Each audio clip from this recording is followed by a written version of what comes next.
के कुछ बड़े नेताओं ने कहा था लोकतंत्र की हत्या हो गई, संविधान की हत्या हो गई। हमने अपने साथियों से कहा भाई जाओ जरा बिल्डिंग से बाहर निकल के देखो लोकतंत्र और संविधान की हत्या हो गई क्या। वो लोग लौट के आए बोले ना भाई साहब लोकतंत्र भी जिंदा है, संविधान भी जिंदा है। ये तो अतीक के लड़के को पुलिस ने मारा है मुठभेड़। बोले आप अपने घर में चिंतन करो, जहां अपने काम से जहां जाते हो वहां चिंतन करते रहो, और जब चिंतन किसी नतीजे में पहुंच जाए तो एक 15 पैसे पोस्ट कार्ड लिखो और हमको डाल दो।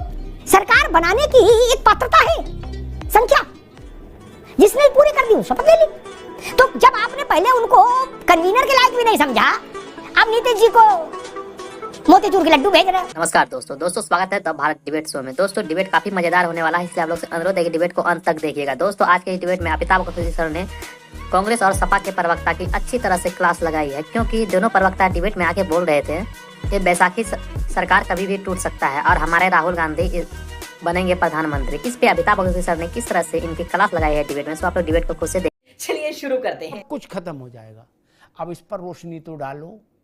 नहीं, जयराम रमेश को, अखिलेश जी को कुछ तो रोशनी डालनी चाहिए। क्या अगला चुनाव नहीं होगा तो हरियाणा में तैयारी किसकी कर रहे हो जब चुनाव ही नहीं होना है? कांग्रेस के मित्रों से मैं कह रहा हूं, ठीक है, किस बात की तैयारी कर रहे हो है? और अखिलेश जी अब नहीं, यह समय है, अखिलेश जी 9 उपचुनाव की तैयारी कर रहे हैं कि नहीं कर रहे हैं? यूपी में बैठक बुलाई कि नहीं बुलाई? तो जब चुनाव ही नहीं होना, आपने कहा था, एक ही बात बताई थी पूरे भारत को कि अगर मोदी जी ने शपथ ले ली तो लोकतंत्र और जनतंत्र और गणतंत्र सब खत्म हो जाएगा, सारे तंत्र। क्या?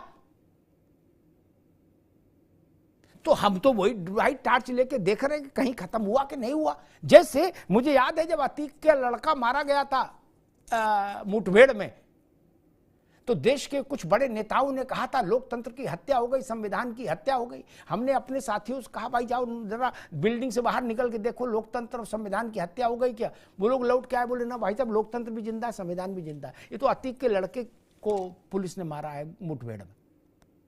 तो वैसी स्थिति है। खैर ठीक है, एक बिंदु और भी है कि राष्ट्रीय स्वयंसेवक संघ और भारतीय जनता पार्टी का नाभिनाल का रिश्ता है, नाभिनाल का। इसीलिए इसको कहते हैं, जो लोग इससे जुड़े हैं वो जानते हैं, इसको कहते हैं संघ परिवार। क्या?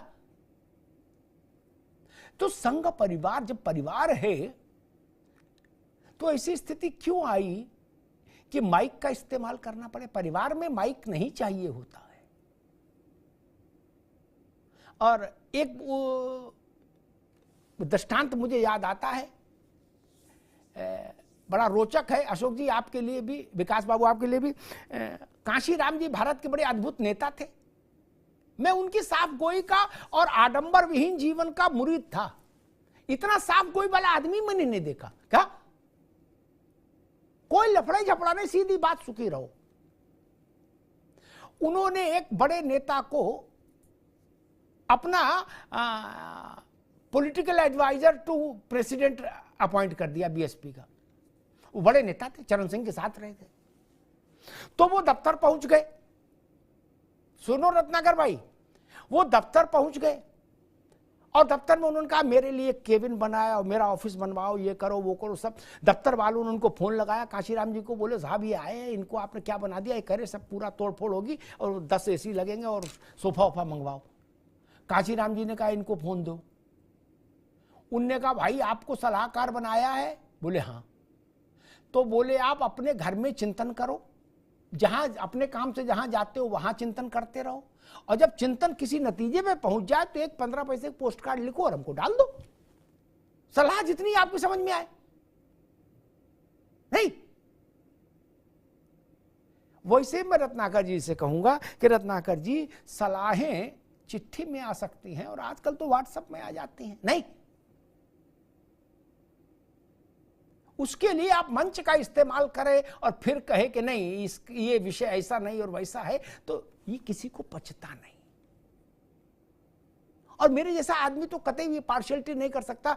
जब हम मणिशंकर अय्यर, कपिल सिब्बल, दिग्विजय सिंह, सलमान खुर्शीद, इनके वक्तव्यों पर हम आलोचना करते रहे और कहते रहे कि इन लोगों ने कांग्रेस को नुकसान पहुंचा दिया गंभीर रूप से, तो कांग्रेस मन में मानती है, लेकिन टीवी पे तो भाई अपना नेता है, थोड़ी बहुत उसकी बचाव करते ही हैं।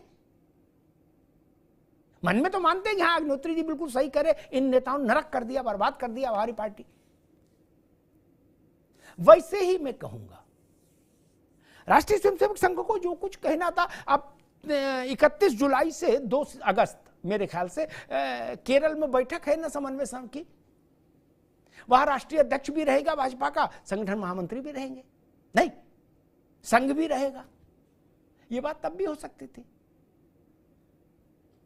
और जिस मणिपुर का विषय एक दौर में देश भर में इतना विवाद का विषय था, उस मणिपुर पर आज अचानक चुनाव के बाद बोलना, तब भी अगर सरसंघ चालक ने कहा होता कि हमको लगता है कि मणिपुर पर सरकार को और ज्यादा ध्यान देना चाहिए और वहां जाना चाहिए, तो वो सहज बात होती, देश उसको प्रशंसा में लेता।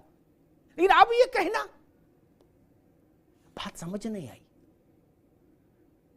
अब कल वो योगी जी और उनके बीच में मुलाकात है, एक बड़ी मुलाकात है, क्योंकि भारतीय जनता पार्टी को आशाओं को, उम्मीदों को अगर सबसे ज्यादा झटका कहीं लगा है तो वो उत्तर प्रदेश में लगा है।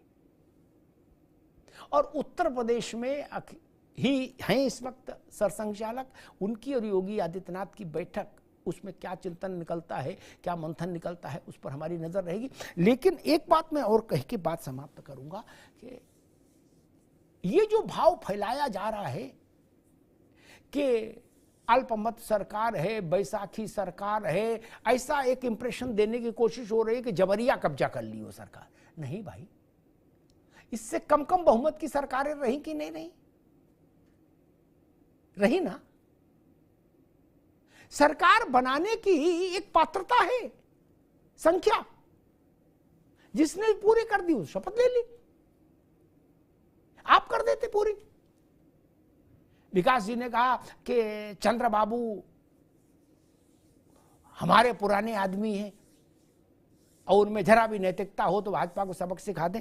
ऐसी उम्मीदें भी टीवी पे ना बोलो, इनसे भी छोटापन जाहिर होता है। चंद्रबाबू को कान में बोल के आओ, वहां तक तो ठीक है, टीवी पे तब बोलो जब घटना घट जाए। चंद्रबाबू नायडू वाजपेयी जी के सरकार में सबसे बड़े संकट मोचक थे, कांग्रेस से तो बाद में जुड़े।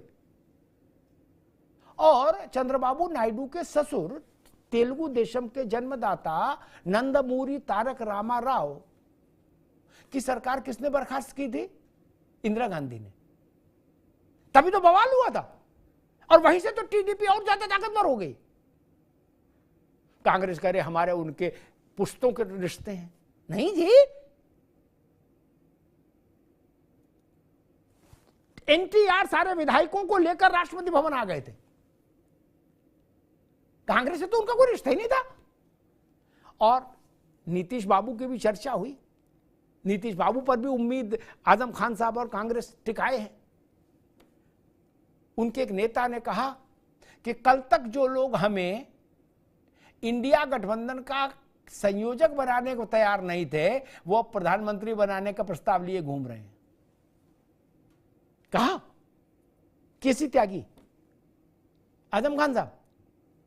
तो जब आपने पहले उनको कन्वीनर के लायक भी नहीं समझा, आप नीतीश जी को मोतीचूर के लड्डू भेज रहे हो। वो समझदार नहीं, वो नहीं जानते कि आपके पीछे मंशा क्या है। मुझे लगता है कि विपक्षी दलों को भी नई बनी सरकार पर इस ढंग का कटाक्ष शोभा नहीं देता। सरकार सरकार होती है। जब वाम दलों के सहयोग से सरकार पहली बार मनमोहन सिंह की बनी तब भी, और दूसरी बार जब मुलायम सिंह यादव और मायावती के सहयोग से सरकार चली तब भी, उसको मनमोहन सिंह की ही सरकार कहा जाता है और प्रधानमंत्री को उतना ही सम्मान दिया जाता है। आपने 200 सीट जीती, 300 जीती, 400 जीती, और ये कहना कोई अपराध नहीं कि हम 400 सीट चाहते हैं, जैसा विकास जी कह रहे थे। जो आदमी इम्तिहान में, युद्ध में उतरता है, वो चाहता है कि हम बड़े मार्जिन से जीते। इसमें कहने में क्या बुराई है? कोई ऐसा बच्चा है जो परीक्षा दे और ये कहे कि मैं 100 में 100 नहीं लाना चाहता, बोले 100 में 100 लाना चाहता है, इसका मतलब इसका इंटेंशन खराब है। ये तर्क ठीक नहीं। दोस्तों इन जैसा प्रवक्ता आते हैं डिबेट में और उल्टी पुल्टी बहस करते रहते हैं और लास्ट में अपने ही मुंह खा के निकल जाते हैं। आई होप कि आज का डिबेट आप लोगों को काफी ज्यादा पसंद आया होगा। पसंद आया होगा तो एक लाइक एंड चैनल को सब्सक्राइब कीजिए। साथ में आप लोग कमेंट बॉक्स में अपनी राय जरूर लिखिए। चलिए मिलते हैं कोई और लेटेस्ट डिबेट वीडियो में, तब तक के लिए जय हिंद, जय भारत, वंदे मातरम।